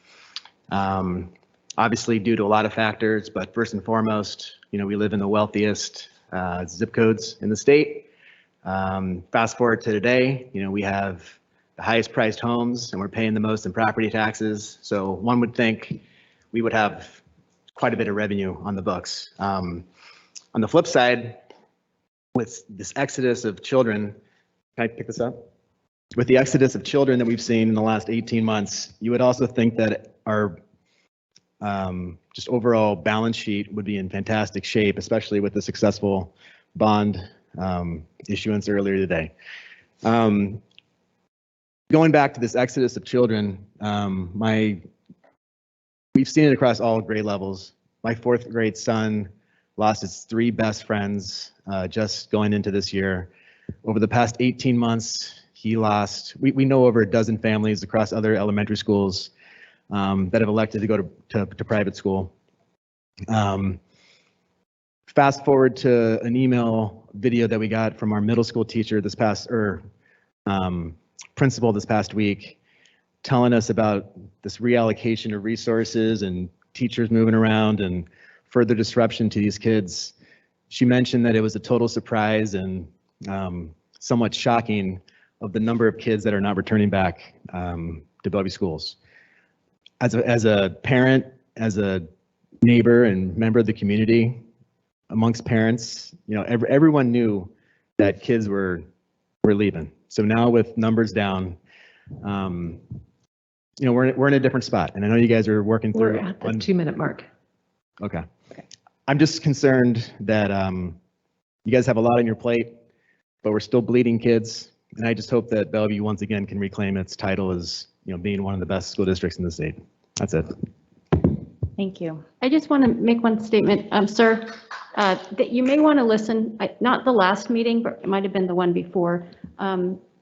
Deputy Superintendent DeVita spent a lot of time on finance, and it would probably help sort of just go to some of the assumptions you made, because I think they're very common ones about what it means to live, you know, in one of the wealthiest school districts. Does it mean that or have the highest property values?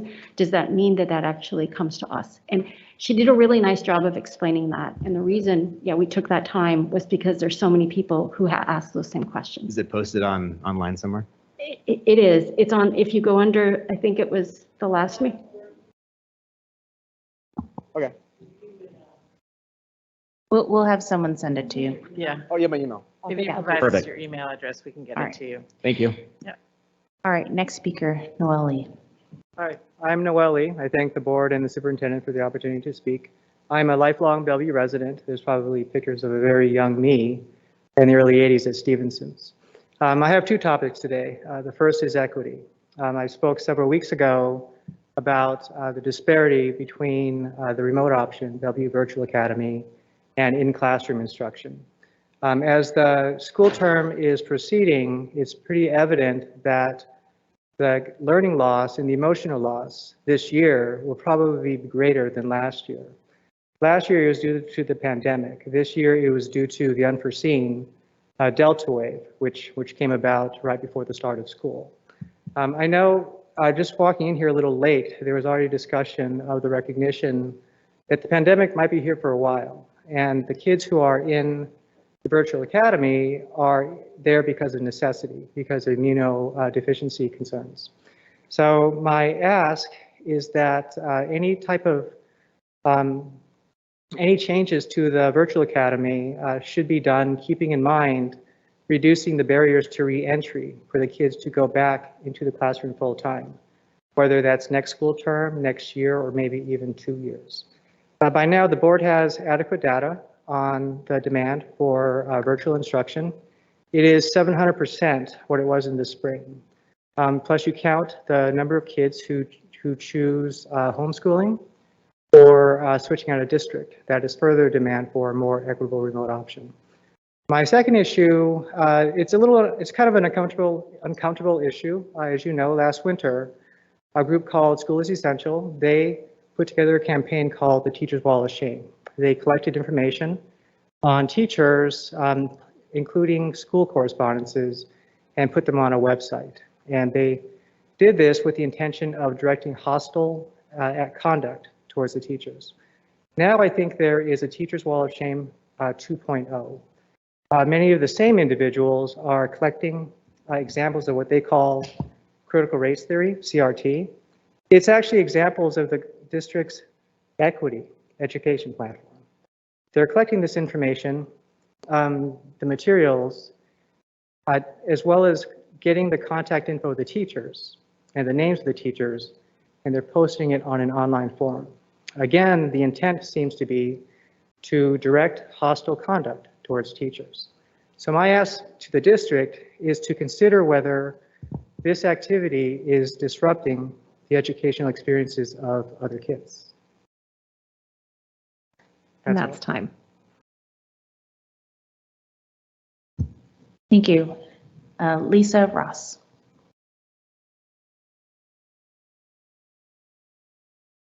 Hello, I was here last week, or last board meeting, back again. Thank you for the updates on the outdoor school lunch. Love the fact that you guys got some canopies coming in. That's awesome. North Shore, though, is leading the way against Bellevue School District, and that they're testing all children K through 12 on a weekly basis, with parents getting the option to opt out, not opt in. That seems to me to be a more efficient way and scientific way of tracking COVID than what Bellevue School District's plan currently is. If North Shore can do it, we can do it. They're enrolling that as of September 20th. And I don't remember what you guys said at the beginning of this meeting, but I think that was sometime in October we'd be rolling it out. So I'm hoping we can fast track that. Next, classroom level notification. Dr. Jarvis, I know you said that this falls right into your domain, so I will point this to you. Seattle Public School District is doing classroom level notification. They're doing it publicly. It has been shared out there, so it can be done. And this is a health and safety issue, and I think we should be informing people of classroom level notifications. You do for lice, so why don't you do it for COVID? And then my other concern that I also have is the classroom size. I know you guys got funding issues you've talked about. Kids are bleeding and leaving the district. Well, I'm about ready to pull my daughter out of this district as well and go private. Why? Because you've just added 6 more kids to her 2nd grade class. We're now looking at 25 to 26 kids in her second grade class. You closed down one second grade class, you disrupted all those students, causing more anxiety and disruption than needs to be done. I understand there are reserves. There's probably other creative ways we can go about this, but what happened, as the other gentleman was speaking earlier, was completely blindsided. The parents, the teachers, the administrators, the principals, nobody knew that this was coming down the pipeline, or it certainly wasn't communicated that it was. Now I have a whole classroom that's going to be shut down and all the kids spread out. You say you account for virtual students. Well, we're at 25, 26 kids in her class right now. I don't know how that's going to get any more if you add more kids in during a pandemic without adequate testing, adequate notification. To me, things are missing.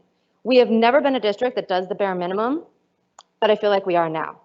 And I implore you to do better. And Mr. Jarvis, if this falls in your domain, then I implore you to please do better. Let's follow the districts that are doing this successfully, like North Shore, like Seattle, and up our game. We are at time. Thank you.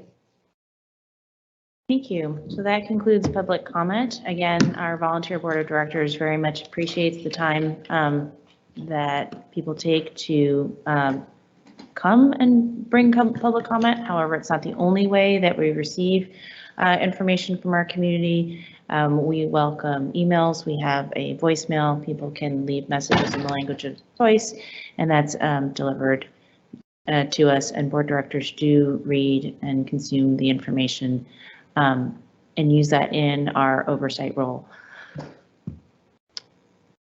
Then that brings us back to item 6, board business. So we have board director updates, including liaison reports. We have one written one. Director Malif, I believe that you said you had an update. Yeah, I can get 5 minutes without my 4-year-old. So I just wanted to share with you all like my experience as a parent going through the COVID quarantine process. My kids were close contacts of a child who tested positive outside of the school. So the contact happened outside the school. But then, you know, of course, we have to quarantine. Everyone gets. Hold on, we lost volume for her. Uh-oh. You're back. Okay.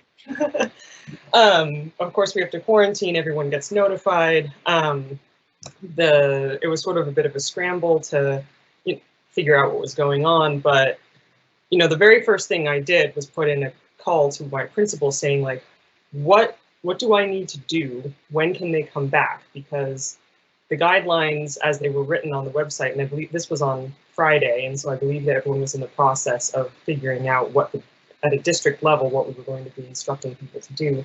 You know, everything's up for interpretation, and I wasn't sure what interpretation was going to be for my kids. So I put that call into the teacher and was told, like, she's going to call you back, or the principal.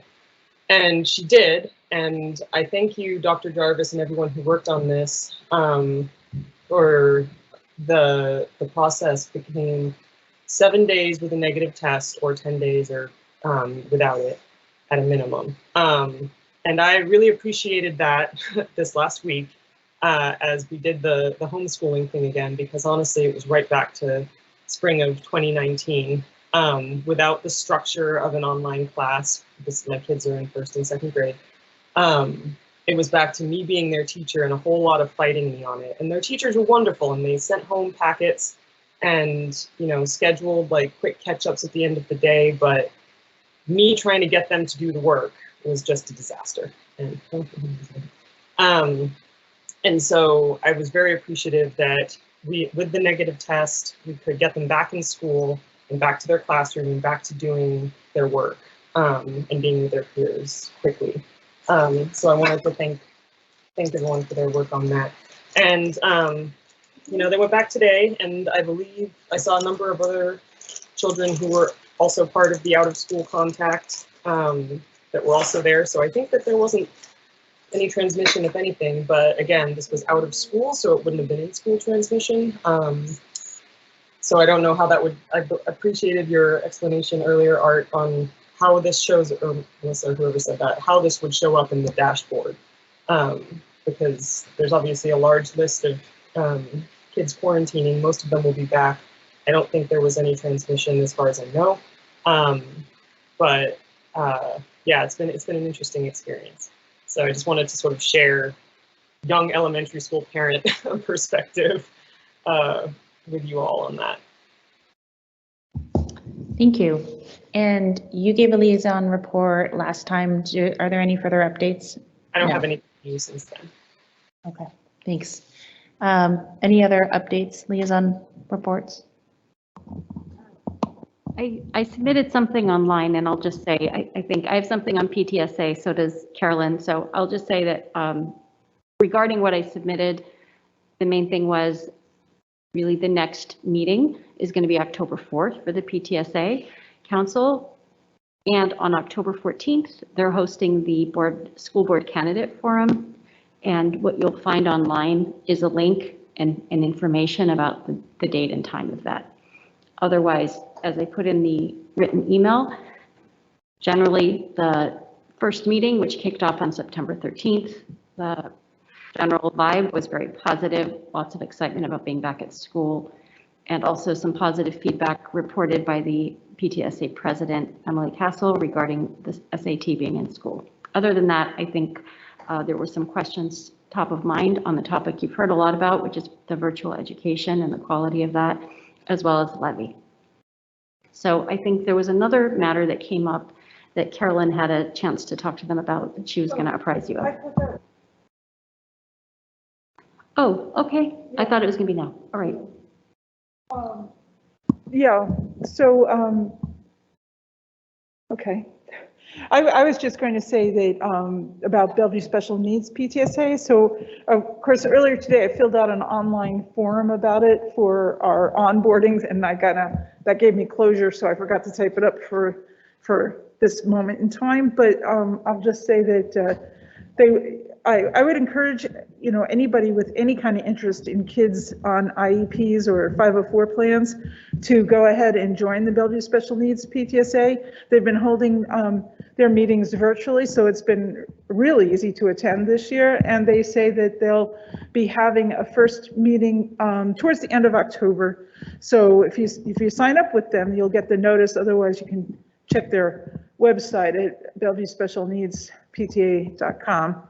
But it's always informative, and they often have guest speakers who are quite good on various topics. Okay, thank you. Anything else? We will, for the engagement, board engagement work, we have the listening sessions tentatively scheduled, and we'll be sending those out for sign up in the next couple days. We have 3 for the families and 3 for educators and 2 for other staff and 1 for the leaderships in the staff. And then we have 1 scheduled at this point for the Bellevue educators or employees of color. And we're working on some of the other affinity groups. I don't have an update yet on those. And we don't have materials yet to hand out, but we will have materials with the questions and so forth. They will be online for 1 hour each, and we're looking for 2 board members to sign up for each one. So look for that coming out. Thank you. All right. That concludes our liaison updates, and that brings us to our DAC approvals. The memo is there. I move that we approve the recommendations as listed. Is there any discussion, questions? I will say I recently served on one with Renee, and she was phenomenally thoughtful. So I did not recently serve on one with the others there, so I can't say anything about them, but for Renee, she was exceptionally thoughtful. All right, seeing no discussion, all those in favor? Aye. Aye. Aye. Aye. All right, our administrative representatives are approved and alternates for the Disciplinary Appeal Council. Thank you to staff for putting that together, and to those who are participating in this really important process. So thank you. All right, we've done public comment. That brings us to item 8, which is our study session. Yes, Director Chu. Sorry, I do have one other comment, and it is on the DAC work. I recently had the honor to serve on 2 different disciplinary appeals that are being worked through, and I just want to mentioned that the impact of those reviews when things come up has been very thoughtful. Staff is really getting behind the idea of making sure that when we look at the cases that come before us, not only are we making sure that we address the particular appeal of the student in question, but that we identify if there are any systemic practices that maybe we want to relook at, whether or not they were wrong or bad, but whether or not they're worth relooking at, and making sure that those are identified and communicated. And I think that is part of what it means to disrupt systems that do harm, right? Is to identify not just whether or not people in it don't do what they're supposed to, but whether or not the system itself does what it's supposed to. So really want to recognize and appreciate the executive directors of schools who are leading that work, and folks like Shamari and Renee and Melissa Richardson as our parent rep who have been participating for their thoughtful ideas. Thank you. And we'll be approving the non-administrative representatives at a future meeting. So we have been more successful in the last couple of meetings of catching up on time. We are a little bit behind this one. Before I move us into the study session, I do want to note, directors, if you want to revote, otherwise I hope you take it as an administrative change. It's come to my attention for item 2.8, our I-grant approval, that there are two name changes. We have an acting director currently for that program, and one of the slots needs to be updated with the name of the acting director, and the parent representative is also being updated. So the rest of the plan would be exactly the same. It's just that. So just for your notification, and then we'll post in here the updated version. Are there any objections to that? No. All right, seeing none, thank you. All right, so that moves us to item 8, which is our study session. So here's what I propose is that we're going to break into our study session. We will condense the time of that slightly. Since we're going to break into the study session where we're going to go into another room, take your break now, directors, and then go to the study session, and then we'll go into study session and executive session. And for those who are here in the room and members of the public who are listening in, if you wish to hear the streaming for the study session, there's an additional link there. Otherwise, we are not taking any action, substantive action for the remainder of the meeting. So we will have a break, we'll have a study session, we'll go into executive session, and then that would bring us to item 11, which would be adjournment. So with that, I'm going to have us go to the study session, but I recommend you taking a break en route to that.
Okay, the purpose of the executive session as we move to item 12.1 is to evaluate the qualifications of an applicant for public employment or to review the performance of a staff member. However, discussion of salaries, wages, and other conditions of employment to be generally applied within the district will occur in a meeting open to the public and when the board elects to take final action of hiring, setting the salary of an individual staff member or class of staff members or discharging or disciplining an employee. That action will be taken in a meeting open to the public. Thank you.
All right, that brings us to item 11, adjournment. We are now adjourned.